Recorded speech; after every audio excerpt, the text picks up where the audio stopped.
రాబోయే వినాయక చవితి పురస్కరించుకొని వినాయక చవితి నిర్వాహకులైన కమిటీ మెంబర్స్కి వినాయక చవితికి చేయాల్సిన నియమ నిబంధనల మీద వాళ్ళందరినీ గ్యాదర్ చేసి సూచనలు ఇవ్వడం జరిగింది.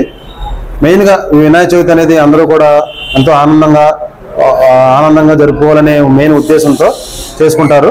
దానివల్ల ఎవరికి కూడా ఏదైనా హాని జరగకూడదని, అదేవిధంగా వినాయకుడిని ప్రతిష్ఠ చేసినప్పుడు ఏమేమి పాటించాలి, ప్లస్ ఆ 9 రోజులు నియమనం 9 కానీ కొంతమంది 7 రోజులు నిమజ్జనం చేస్తారు, 9 రోజులు నిమజ్జనం చేస్తారు, కొంతమంది 11 రోజులు 13 రోజులు నిమజ్జనం చేస్తారు.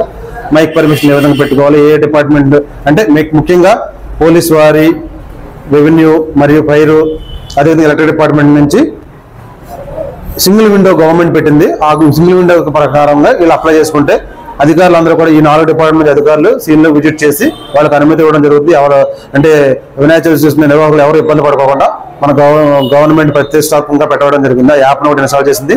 అందరూ కూడా ఆ యాప్ ద్వారా ఆన్లైన్లో అప్లై చేసుకుంటున్నారు. దానికి సంబంధించి ఫీజు, మైక్ పర్మిషన్ కానీ ఊరేగింపుకి కానీ పే చేసుకుంటే అట్నే అనుమతి ఇవ్వడం మన డిఎస్పీ గారు, మా పోలీస్ శాఖ నుంచి డిఎస్పీ గారు అనుమతి ఇవ్వడం జరుగుతుంది. అదేవిధంగా సూచనలు ఇవ్వడం జరిగింది. ఈ వినాయక నిమజ్జనానికి ముఖ్యంగా ర్యాలీల్లో ఎక్కువగా సమస్యలు వచ్చి మన ర్యాలీల్లో మందుగుండు సామాగ్రికి ఎటువంటి అనుమతి లేదు.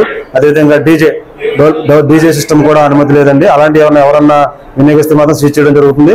అదేవిధంగా ఈ ఊరేగింపులో రికార్డింగ్ డ్యాన్స్ కానీ, ఈ కొద్దివాళ్ళు తీసుకురావడం కానీ అలాంటివి ఏ విధమైన అశ్లీల నృత్యాలకి అనుమతి లేదు.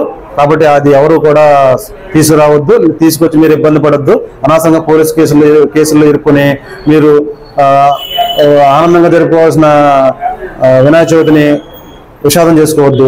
అదేవిధంగా ఈ వినాయక చవితికి పెట్టినప్పుడు అందరూ కూడా ఎలక్ట్రిసిటీ డిపార్ట్మెంట్ ఎలక్ట్రిసిటీ కనెక్షన్ ఇచ్చేటప్పుడు తగు జాగ్రత్తలు, ఆ పరిజ్ఞానం ఉన్న ఎలక్ట్రిసిటీ డిపార్ట్మెంట్ పరిజ్ఞానం ఉన్న వ్యక్తిని పెట్టుకుని వైరింగ్ కనెక్షన్ ఇచ్చుకోవడం, అది చేయడం వల్ల కన్సర్న్ ఎలక్ట్రిసిటీ డిపార్ట్మెంట్ వచ్చినప్పుడు చూసి దానికి అనుమతి ఇవ్వడం జరుగుతుంది.